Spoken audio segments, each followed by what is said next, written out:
sem cristianismo? Como seria o mundo sem religião nenhuma? Esse foi o primeiro texto que nós estudamos, né? Que nós estudamos nessa sequência de estudos sobre o mundo sem cristianismo. Como seria o mundo sem religião?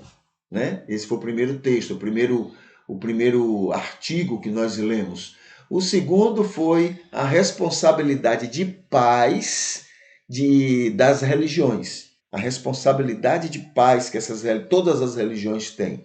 E apresentamos as conclusões. Né? E as conclusões são 4, a partir desses 2 primeiros artigos.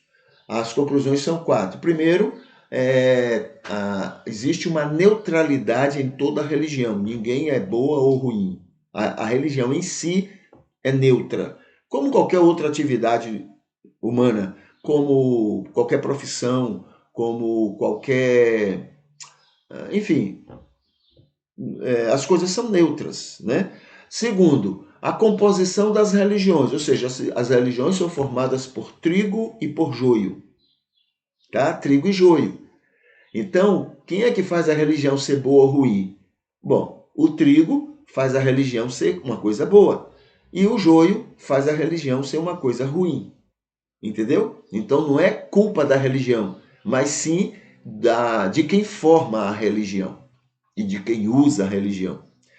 Terceiro, é a verdadeira causa das guerras, né, que é o grande objetivo desses nossos estudos, porque guerra já seria o pior nível do ódio, da violência, da raiva, das coisas que estão por aí.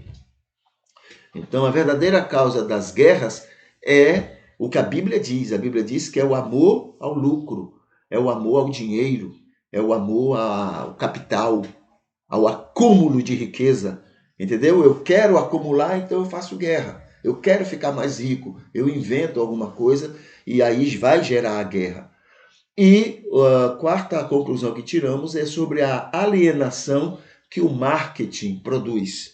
Então, o marketing trabalha de uma maneira que serve para eu defender quem é contra mim e eu fique contra aqueles que são favoráveis a mim. Então, o marketing trabalha. Por quê? É culpa do marketing? Não. O marketing é neutro. Agora, as pessoas que trabalham para o marketing são remuneradas. E quem remunera o marqueteiro não é o pobre. O pobre não tem dinheiro nem para ele, quanto mais para o marqueteiro. Né? O marqueteiro é sustentado pelo rico, pelo, pelo famigerado egoísta, ganancioso, né? O dono do capital, o dono do acúmulo de riqueza. Eles é que pagam o marqueteiro. Então, o marqueteiro vai trabalhar para ele. O marqueteiro abre mão dos seus princípios, das suas origens, abre mão de tudo dele para defender quem paga ele. Então, o marketing faz isso. Né? O marketing me obriga, né? O rico ele não bota uma arma para eu comprar o produto dele, que ele vende para poder enriquecer. Ele não bota uma arma, mas ele bota um marqueteiro que é uma arma pior. É uma arma pior. Por quê? A arma, você só rouba uma vez aquela pessoa. O marqueteiro não. Ele tira de você sempre. Sempre, sempre, sempre, sempre, sempre, sempre, sempre. Então você é vítima o tempo todo e o pior, nem percebe e ainda defende o que ele faz. Então é muito pior do que quem bota a arma, porque quem bota a arma só lhe rouba uma vez. Mas o marqueteiro não. Ele está ali criando situações para que você faça naturalmente, espontaneamente, você tire do seu para dar para aquele usurável lá em cima que só quer enricar. Entendeu? Então, isso é que gera toda a situação de guerra. Né? Então, nós estamos agora no terceiro artigo. É um terceiro artigo que o título é A Direita Cristã e a Política Externa dos Estados Unidos. Esse linkzinho que você está vendo aí no texto azul, ele é um link que vai levar para o artigo, né? E a produção do artigo num trabalho científico, é uma pesquisa científica sobre isso, contando e analisando a história dos evangélicos e a sua atuação na política, e a ideia é essa, como está aí no resumozinho. Olhe, liberdade cristã. Nós queremos liberdade cristã para tirar a liberdade dos outros. Esse é o projeto. Entendeu? Lá, no mundo todo, o cristianismo, quando se preocupa com esse tipo de coisa, ele quer assim: eu quero me intrometer na política com a liberdade que eu quero para tirar a liberdade dos outros. Porque eu não quero que os outros façam o que eles querem. Eu não quero que eles creem no que eles querem crer. Eu não quero que eles façam o que eles querem fazer. Eu quero tirar a liberdade deles. Aí o cristianismo joio entra na política para poder tirar a liberdade dos outros. É assim que funciona. E é isso que nós estamos analisando nessa pesquisa. Tá bom? É uma pesquisa lá nos Estados Unidos. Mas é uma coisa, é algo que se expandiu para outros países. Então, a influência americana, entre as influências negativas americanas no mundo, essa é uma delas. Tá bom? E alcança, e tem muita gente envolvida com isso, inclusive no Brasil, inclusive na América Latina, inclusive na Europa. Tá bom? Então vamos ver aqui o que é que hoje esse artigo nos chama a atenção. Em 2007, já começamos essa pesquisa desde o começo do século passado, desde 1910, 1920, quando o cristianismo lá nos Estados Unidos começou a tomar posição, não é, na política para tirar então essa liberdade dos outros, por causa do século anterior, o século XIX, que foi marcado pelo desenvolvimento da ciência,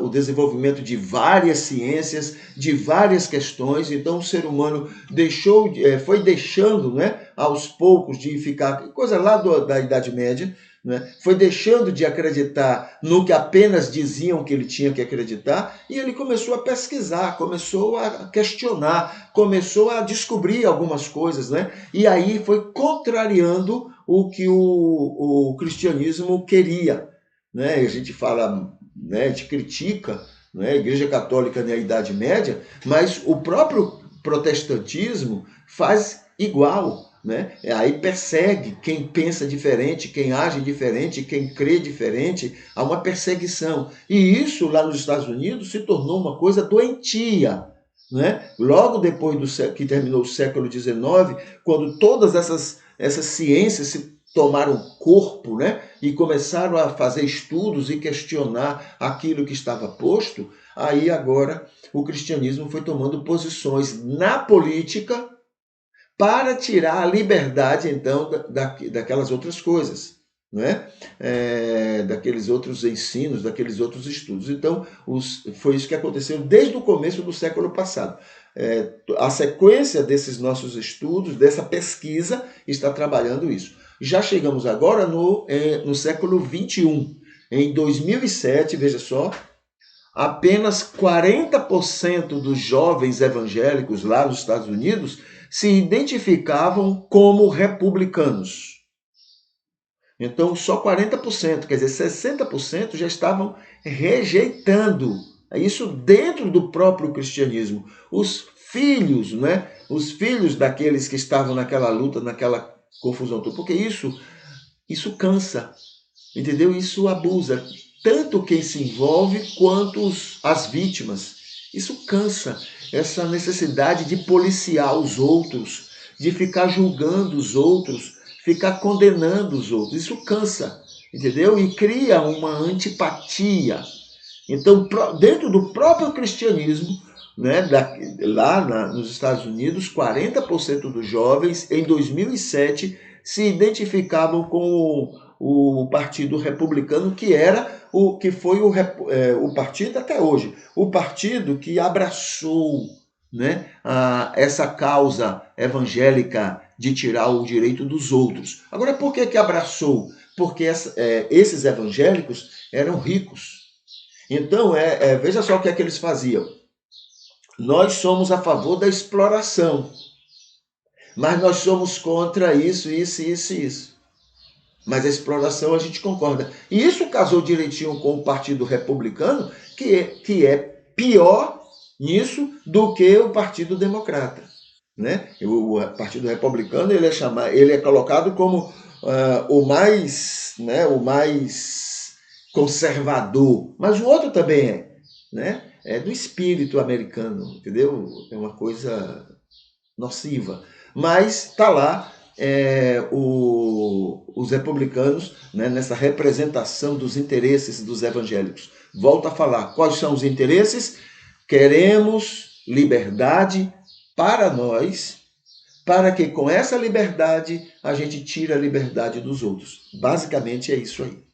Nós queremos que a América, que as pessoas no país façam, ajam, creiam do jeito que a gente disser que eles devem fazer, agir ou crer. Só isso. Não parece com a nossa história? Não parece com os evangélicos, né, do nosso país? Mas não só do nosso país, mas na América Latina toda é assim. Tá bom? Então diz aqui, em 2007, apenas 40% dos jovens evangélicos se identificavam com os republicanos, comparado com 55% dos anos anteriores. Né? Então, está descendo o número de pessoas que concordam com aquele tipo de comportamento, entre aspas, cristão na política. Segundo, a juventude religiosa do século XXI, que é aí a partir de 2000, a juventude religiosa do século XXI estava preocupada com questões ambientais e sociais, como a pobreza, a AIDS e o tráfico de pessoas. Né? Isso porque a pesquisa disse que esses eram os temas que mais eles estavam preocupados. Não estavam preocupados em obrigar os outros a mudarem seus comportamentos, não. Estavam preocupados com estes problemas dentro daquele país. Tá bom? Terceiro, em suma, o estilo confrontacional de Falwell, Robertson e Dobson estava em crise. Ou seja, aquele empenho de fazer nós estamos unidos contra o pecado, essa coisa estava em crise. Não estavam obtendo bons resultados com esse tipo violento de propagação, não do cristianismo, mas de um cristianismo pobre, de um cristianismo barato, de um cristianismo farisaico. Entendeu? Então, isso estava começando a cair em crise naquele país. Os conservadores, não, aí é o terceiro agora. Em suma, o estilo, isso aí já li, né? Confrontacional, então estava em crise. 4. Os conservadores evangélicos lá nos Estados Unidos, descobriram que podiam ganhar eleições, mas não mudar a cultura. Descobriram que a cultura eles não estavam conseguindo transformar como eles queriam. Essa mudar a cultura, como eu disse, não é? É a ideia de liberdade para a gente tirar a liberdade dos outros. A gente não quer que eles desenvolvam essa cultura aí. A gente quer que eles desenvolvam a cultura que a gente acha que deve ser desenvolvida. Quinto, havia capturado um partido, né? Os evangélicos haviam tomado para si o Partido Republicano, mas falharam em recuperar a nação, quer dizer, recuperar na visão deles. Né? Falharam nisso. Tomaram um partido, o partido estava a serviço deles, mas não estavam conseguindo fazer com o país, com as pessoas, o que eles gostariam que fizessem. Né? Graças a Deus. Graças a Deus. Né? Não é por força nem por violência, é pelo meu espírito. Agora, nós estamos no mundo para ser luz e sal. Sendo luz e sal, a gente influencia o mundo. O mundo está aberto. Agora, para a gente ser esse tipo de coisa aí, o mundo não está aberto. Pelo contrário, o mundo cada vez mais se fecha. E aí, né, pela força, a gente termina acontecendo esse problema. Entende? Então, é isso que está ocorrendo até aí é 2007, né? É o que está acontecendo e que esse estudo percebeu e colocou nesse texto. Tá bom?